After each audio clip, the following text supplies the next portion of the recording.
This is the long version. We keep everything in normal speed. This is the BRRR. You already know that we saved the widow. You saw the damage, blah blah blah. So let's head in. We have this Loki here slowly spiraling out with, like, let's say it's 2k MS. They probably go faster, like 2.5, but as he's going in a spiral way out to avoid our DPS application. You see we're not hitting him. The thing is, we start tailgating and we should transmatch here. So you see the blue arrow from the Loki, that's the direction he's going, and you want to have the same direction on your ship. So then if you match that, you have 0 transversal. I right now have 1.6 transversal and an angular of 1.5. So I would need to have like very high tracking guns to actually make that happen. So some people are hitting him, probably the drones which catching up, and you see he's right now outside of the bubble.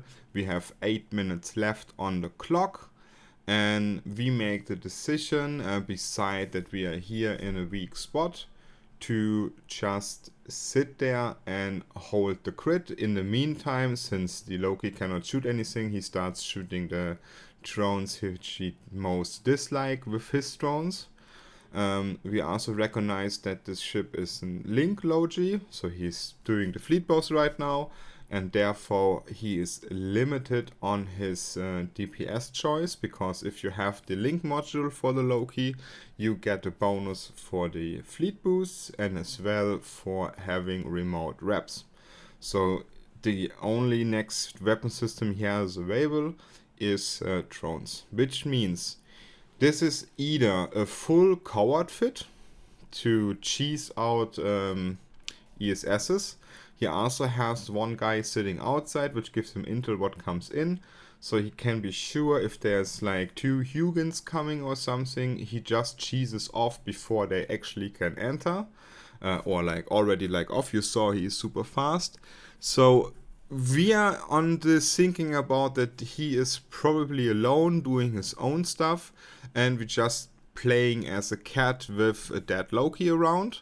On the other side, the Loki is playing with us in this situation, because as you see, we tailgating, he's going in circles, and we actually not really applying damage. We know on the set kill which kind of fitting he has. It's a double shield booster, C-type medium, he has double reps, he's 100 MN, he has all the skirmish links he wants to have, like really all 3 of them, lower sick, faster, and more web range. So everything he wants to have, he probably has like 50 kilometers web or something, and is cap stable.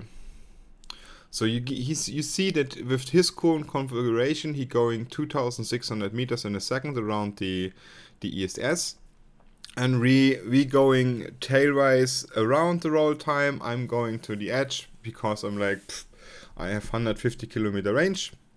What should go wrong? In the meantime, nothing changed here. Like, we made the call that we stay here on grid for the next 5 minutes. I give the call in the standing fleet that we have an Loki 100 MN in a very weird configuration, but without any teeth. If you want to play around with your stuff, for example, you're bringing a 10 MN, a Confessor or 3-pull into the ESS in like double web fit, with a Logi configuration, for example, you would be able to force him off, or in best case to get like triple web on him and then hold him down. Like, if 3 people would bring a 3-pull Confessor Logi configuration and getting with that speed on top of the Loki, that would be awesome. Would be the cheap version, but you could also just match what they have and bring your own Logi Link or 100 MN Loki, and then you play it around. So from here, he is doing the other side. Like Vladislav is definitely calling for his friends that here is something building up. But currently inside the ESS there's actually nothing which is interesting for them. He's waiting that we pull off for the 4 minutes. And we still trying to get other ships into that fight, which can help us to apply to the Loki. So I could now say I've speed that up, and I think I also speed that up to the moment where the Widow comes in, and then we see us again, because currently nothing is happening. Give me a second, I will spool that up. Okay, I'm back. I have speeded up the version right now that we go a little bit faster. You see that the 3 minutes is going like really fast. And what's happening next is we didn't call for it, but JBest brought a Widow, which is a fine ship. There's no issue with it. It has a lot of DPS. It is a Widow, so why not? He warps with that into the ESS to support us, which is fine. As in the meantime, you see Flood try to get a little bit DPS on me because I'm Evo and he probably hates me. I going back to my friends and therefore I'm in a safe zone. So JBest is right now in the middle of the ESS, and I will keep that video speeded up until the moment, because now Vladislav is calling for help. He is like, hey, there is a 1-bill battleship which we could snack right now. And we are aware of that because now our bounty head is really high. And therefore we definitely make the call that the Widow need to pull off. Like as fast as possible, he needs to pull out of the ESS, get into our pulk, so we have our condensed form. Like everybody grouped up on point, and then they're unable to do something because they're limited to their range, and then we can fight. Yes, you see that the Widow is going slowly in our direction, and as I have now speeded down the video again, you can probably guess what is happening next. Yeah, exactly. Vladislav is bringing friends, because now we want to have the Widow dead, and the Widow has probably a very nice price tag. So from this perspective, as you saw, we saved the ESS. We could also just make the right call that we don't want to play anymore with the Loki and we distract from the system, because why should we bother? But then again, we are like kind of PvPers, so we want to have PvP. Since the enemy now spiked into the system, we make the call that we pull back to the Widow to make to help the Widow. Like the Widow is kind of slow, we are a little bit faster, so we're trying now to pull up on the Widow to make a safe space around the Widow, use the application and everything the Widow has in combination with our ships. And we also make the clear call that all the ships we have on grid right now are the same worth as the Widow. So we stay here on this grid and try to save the Widow, because it doesn't make any sense to warp out the Tempest, the Celestis or the Agora or anything else and then just let the Widow die, because then we die together. I mean, that's 2 bill in loss or something, but lesson learned. But this is the worst call you can make. Let your friends die. Please no. You just saw my screen. I was double checking if I'm in Harry Potter or something. That happens sometimes. I'm lazy when they're not swapping around. So what happens right now is I'm checking the weapon systems of the ships. What do they have? What do they do? Which one is the Logi Loki or the Logi Tengu? And in the fight I make the call that the Tengu is probably the Logi, which is not, he's also Ham. On the other side, the Tengu is also the only ship in their comp which has a warp disruptor. So from here on, we trying to get help on from the standing fleet, because as we already struggled with shooting one special Loki down, what do you think happens if there's another 3 T3 destroyers, cruisers in the same configuration, self-rep, 100 MN, Ham, That's all hams. That's what we checked. If you see a lot of missiles in the launcher, that's ham. If you see less, also only 2 RAWs, I think, that's heavy missiles. And if they are like a little bit compact and have a lot of shit on them, that's light missiles. But there are pictures in the internet you can watch how the different weapon systems looks like to determine which kind of battle you have here. So we still in the progress to get the Widow out. We have Arthur with the Tempest guarding it. And on this point, I'm a little bit off of the group. So they do what they do. They trying to get the dams off and engaging me. I'm very confident because I'm a Celestis. What should happen? I just slowly move back into some direction and give my friends the idea to come to me to push them off again.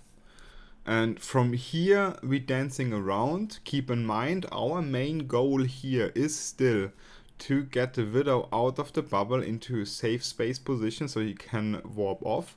And in the meantime, we playing around. Like, I'm think everybody is eager to kill one of these. I'm super eager to get the Widow into a safe position so we don't lose it.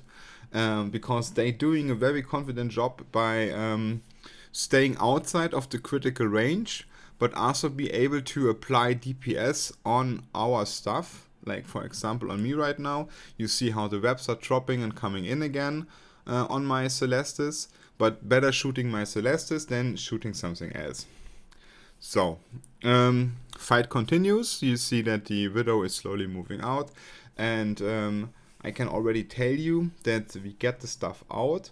And from there, we're thinking about, hey, we could get the Vedmak as one of the faster ships here on the grid on top of something. And then we maybe can catch up and grab something. So you see the Tengu in the back, which is fully damped down. He's doing nothing.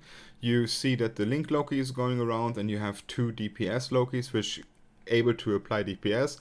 And I could say that I shit my pants a little bit here because I'm already half armor and I'm also not sustainable with my Celestis, so I'm not good. And I make one big mistake here. I'm heating my afterburner, and in the process of doing coordination, overwatching the crit and everything, I totally forget to shut that heating off. So if you do heating, keep in mind, make a knot in your ear. I'm not sure what you do. Sit on your leg. That you do your 2 cycles of heating or something, and then you turn off the heating if not needed. Just recheck, do I still need to heat, because they're not shooting me here anymore. I'm behind the backline of the DPS, so I'm safe. We also see that the Widow is getting out of the bubble, so we have our goal here, safe space condition. So we feel now confident and make the recall that we still want to have them in an engagement fight and see what we can do. Also, you see that we actually apply on some ships very good. They get a lot of damage, but it isn't enough to make the break. I still believe Alex is a Logi Tengu, so I double check if I see any animations of remote reps, because the Loki was repping really hard. But as we see in the after action report or in the battle report and everything from the kills, they are all self-rep sustained. What you see right now in the middle is that Naga is warping in. He's super eager, like he knows his ship, he knows exactly what he wants to do. We are aware that the Naga is not that expensive, and he actually is here on his sweet spot. Like, this stuff is like 150 kilometers off. He is on 0 in the ESS, so he is like, yeah, what do we shoot? And we choose Jolly Mando, and you see something is happening right now. Like, this Naga guy, shout out to him, blah blah blah, let me shortly check the name. It's Ego Tripping, and Ego Tripping is doing a great job here, because he actually knows his ship very well, he's doing a good tracking and everything, and he is actually punching hard. So now we have somebody which has hell of a time in the middle of the ESS shooting something. They probably try to get back in, which we like, no, we don't want you back getting into the ESS, so we're trying to cut that off. In the meantime, we do the double playing around here. We call our Vedmak to get an engagement somewhere, because he is the fastest, and then we lure behind the Vedmak, Firecracker Jimmy, we lure in behind of the Vedmak to maybe get a tackle on something, because Arthur and his Tempest will never ever chase one of these alone. Like, he is now outside of the bubble, and I'm not 100% sure how the ESS mechanics are, but he could MJD, but there was some ruling around which they changed to the Marauders and everything. Now the Marauders are gone, so they didn't revert that, blah blah blah. Doesn't matter. There's no way an 100 MN or an MVD battleship is catching up to these super fast Lokis, which going like 2.5 Ks meters per second. But as they are ham, they only have around 30 to 25 kilometer range to apply to the target, which means in order to shoot the Vedmak here, they actually need to be close. And if they don't coordinate their webbing and everything, then we can actually get hold on something. And Arthur, you sneaky little bastard, gets close to one of the Tengus. And as he gets close to the Tengus, we lose one of the Vedmaks. So the Tengu needs to get a little bit closer than everybody else, because he's still triple damped down. I know that Firecracker Jim also has damp on his Vedmak, so he's doing the same thing. He dies right now. But now you have the issue that Arthur is on top of the Tengu, and the Tengu is crabbed and webbed and probably pointed, and therefore the Tengu is not going anywhere. Like, if a battleship sits on top of you with the grappler and the web, that's as closer it gets, it's more horrible for you. This also means that our Naga guy, which already applied wonderful to the other ships very well, is now having the hell of the time swapping to his best matching weapon system, what he has, like the best range, antimatter for example, with the tracking everything, and he is hammering on the Tengu. Arthur is hammering on the Tengu, and everybody else is hammering on the Tengu, because he is double webbed down, he's webbed down, so you have full application on this one, and you see he is heating a hell of a time, but he is bleeding into hull, armor, whatever you see, and then he dies. So we get here our 800 mil kill. We lost some stuff, and here I get a convo from another blue person, which I take a second and checking what's going on, and he is actually doing the right call. He's probably not on comms, but he's asking, can I warp to you? And I'm like, no, I'm in the ESS. And then I'm explaining him what he needs to bring, because he is not telling me what he has, and I'm giving him the instruction what we have here and what to do and what we struggle with, and he makes a decision, like in the role conversation, to stay out of the fight. So what we do right now is we had killed the Tengu.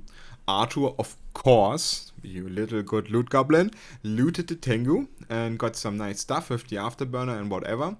And we now try to establish again crit control here, to make sure that nobody dies. Please keep in mind that the Widow is still on crit. We have now a very safe, confident idea of sitting in this system and holding the position. As we know, we can kill them if we can sneak on top of them. So, we trying to get the Naga out, what means that the Lokis are right now like, okay, since you moved too far to the left, you see how there is a gap between the Naga and us. The Lokis now getting the idea of, hey, before we just lose another ship, we can snag the Naga, because the Naga was one of the heavy hitters. So, what they do right now is, you will see that is they sneaking around us, because there is nobody from us holding them back going into this direction. And the Naga is like heating his afterburner to getting out of the bubble to be in the same position as the Widow, but we make also to be 100% sure that I'm happy to lose the Naga. I would also reimburse him of my separate pocket, because he was a very nice pilot. Just let the Naga die and we save the Widow. So we're still keeping on crit, because there is no reason why we should go right now. We have our force here, we're a little bit split around, we're moving back together. Actually, we're trying to move to the Naga to give him some more safe space, because as you know, the Naga is not the tankiest ship, but the one with the most DPS. And he getting shot, he also says that he's like, they are on him and stuff like that. The issue is, as I said before, the Tengu was the only one with a point. Like, we don't know that because we didn't ship scan then. So you can ship scan people and then be sure what's the fitting is, and you ask to get the information how much cap is left in them. That's some deep PvP stuff. But as more you know about your enemy, as better you can fight him against. So what you saw here right now is that as they didn't had any point, the Naga reached the end of the bubble, and with the end of the bubble, we're moving out. In the meantime, as the Naga got out, we also made a call to align to the Tatara with everybody and getting the people off the crit.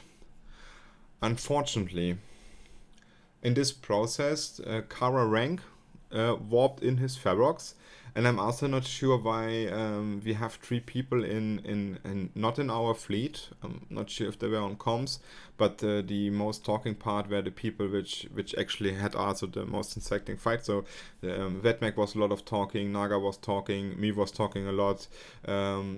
Don't get me wrong, there were other people also talking, but there was a main conversation. Unfortunately for the other people, we didn't hear that much, and we also didn't know if they had any conversation or something going around, because warping the Ferox in after we made the decision to extract. So we make that very clear in the standing comms that we make an alignment. Somebody said, I don't see the Tatara, so we made the rebroadcast for the Tatara and everything. So we said, like, we now need to get everybody on one point. We extracting, we going out of this, because we had our fight. We lost 2 people, actually 1, but let's consider that the Ferox is also with us, because Plo and Brave. And I honor the brave move into moving in ESS without calling what's inside and everything. I love that. That's the spirit of PvP, but we want to have the spirit of PvP 2.0. So asking about, talking about what we want to do. So I stay here because I feel safe. They are 90 kilometers off. I have still damped one for the lulz, because I'm a Celestis. You see my afterburner is burned out, as I said in the beginning. And here I mean to say, this one is very tanky. Like battle cruisers, man, they're still tanky. Like, they have a lot of EHP. The issue is that with the ray guns and stuff like that, and the Loki's coming close, you don't have enough DPS. Like, we had struggled to actually get him down, and you see how he is hitting the Jolly Mundo with his guns, and it's not enough. He's just perma-wrapping it off, and this one single Ferox will not have the DPS to break the active tank, like the real active perma tank here, and therefore I'm death watching. I'm sorry. But this is for teaching lesson. I said after we had this fight, in this ESS fight, we had everything which we needed for an explain video. What went wrong, what went good, how you do the grouping extraction and something like that. And now you see what happening like this. They're coming for me, because I'm the next target here, and I'm like, no, nothing is happening here. I'm going. Say goodbye. Dear Lokis, have fun in the ESS with 0 value, nothing to do here. And I give them a good fight. They lost an 800 mil or 850 mil Tengu, and we lost 216, 300 mil combined Vedmak and a Ferox. Now we're sitting on the Tatara, making a call about, okay, what happened good, what happened next. I'm super happy with the people, how they fly it and how they stick together and everything. And I said I will take the time to make a longer video about that, to explain what went well, what went wrong. And the biggest part is what we can take here with us is application. I mean, if we would get links and 100 kilometer Yugen, I know that's already sounds expensive, but they bring in 1 build ship and stuff like that. So if you want to have ESS fights, that's the conclusion what we have here right now, then you probably want 100 MN Yugen with 100 kilometer web. You get the 100 kilometer web a little bit more easily if you bring links, which would mean why not sprinkle in a Logi Loki with links, so skirmish. Then either you sit inside of the ESS and then you shoot outside with the webs, or you sit outside the ESS and shoot inside the ESS with the bubble. That's the different perspective. And with Logi on crit, which they don't have, consider that if you go PivX type or something, which does certain amount of wrapping, you get that in a cheaper version. You can do a T2, you can bring a scimitar if you want, a 100 MN, like bring 2. That's already more reps than you can have on your local, and you don't need to gimp around with cap stability, cap injection or something, because the Logi ships are built that they are cap stable and they just pump you up. And you just stay behind our DPS with the Logi, and then you're fine because they cannot apply, they are ham. If they did something different, you have the webs, blah blah blah. That is the long version of the video with a lot of more deeper explaining. You can also watch the short version if you don't want to have the role, blah blah blah. But anyway, this is how you do an after action report in a proper way, how you analyze what went wrong and what not. You doing the deep dive into that, you watching what's happening on the crit, you recap what we should do different, like that could went horrible wrong here, or it could went horrible nice, depending on who makes the biggest mistakes. And then again, think about it's a dynamic process. You can't control the other side, you only can control your side, and the controlling of your side is limited to that what people give you on information. Like there could be another ship than the Widow, there could be another ship than the Feroxes, people could be in the fleet, people could form for that after we sitting there for 20 minutes inside the thing, and everybody knew that there is 3 Lokis and a Tengu, and they could set up their own personal PvP, like, hey, they having their personal fight here, let's hop into combat 3, and we make now a counter comp against them in preparation of probably a double bait or something. Like, hey man, if they have four TC3s, why could they not have more friends and bringing more people? Like, they probably came from a wormhole or something, from the set kill and everything. It looks like that they are. So just keep that in mind if you join a fight. Then double bait it or triple bait it out, and consider to have it like having us in the ESS, keeping them interesting, doing our stuff, and then doing a third party on exactly this fight with a proper comp, with Logi for example, to support us in our mission and making secure that nobody dies and securing the kills. That's a gentleman lady move. And you had 20 minutes to consider what to do, what to bring, with all the facts. We gave you all the information, like we told you that they go a peak of 2.5 kilometers per second. We know that they have 3 DPS Lokis and 1 Loki, which is a little bit weird, Linky one, with no remote reps. We didn't knew that, but he didn't have one. And from there you can make your assumptions and bring your own comp. And think about how you crack them. If you force them off, that's fine. Like on the point where we fighting in the end, there was the clear decision that priority 1 is we do what the Widow wants to do because he is staying on crit. Like if he wants to die, he dies. But if we are all confident to stay with the Widow and doing our group game, I'm fine to follow this first rule. So if the Widow is confident to having his fight and doing his stuff, then I'm confident to supporting him. My Celestial was not the best choice, but you don't know what they have. So we made this decision. From there, we fight it, and we fought our ground, and we got support with the Naga and everything, which I already told. And then we also made the call that we together extract. Not one by one. The biggest ships need the longest time to align. You know that if you're in a battleship fleet and you're warping from gate to gate, it takes a time to make this big ship align. And if you already set a pre-alignment that everybody warps to the same point and making this, yes, of course the enemy is seeing that we make an alignment and we're in the progress of extracting. That's fine. I don't need to obsec everything for the enemy. Like we killed their Tengu and we had our stuff. We made sure, also we called out the Naga and said, hey, we are happy if you die because we got the Widow safe. But if you can make an extract, then extract. And he could. And with the Naga extracting out of the bubble, There was no reason for us to stay longer on the crit. We saw the Ferox going in, and we were like, sorry, but we already overextended for 20 minutes on this crit. We put a very high price tag on the ships we had. Like, the Widder was like probably half of our fleet, or 100% the same price of our fleet we had already in. So that was the point which they wanted to kill a Widow. And then staying again another 5 minutes for the Ferox, which didn't call us out, blah blah blah. We made the decision that we extract. We wanted to end this fight. 20 minutes is way too long to do this, and you also saw that we had really big issues to get the application on the ships and everything, and therefore, I mean, we had our fun.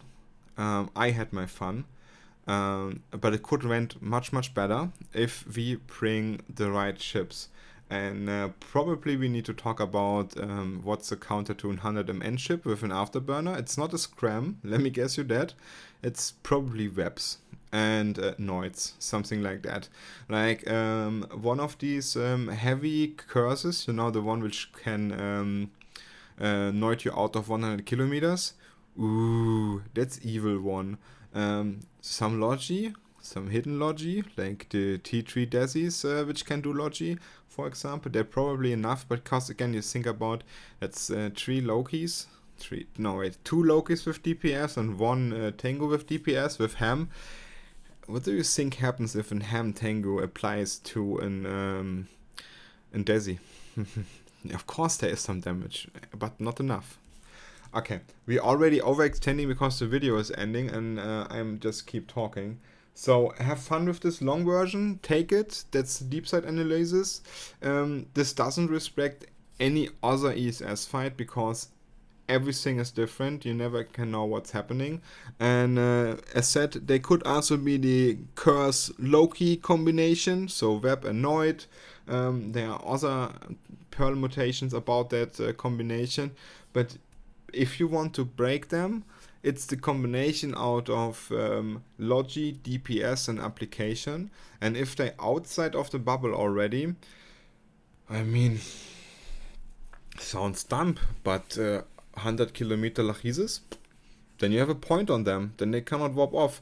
And then you move your squad closer to them and keep them on crit. That's the way. Have fun. Good luck. Fly safe. That's King Carnifex.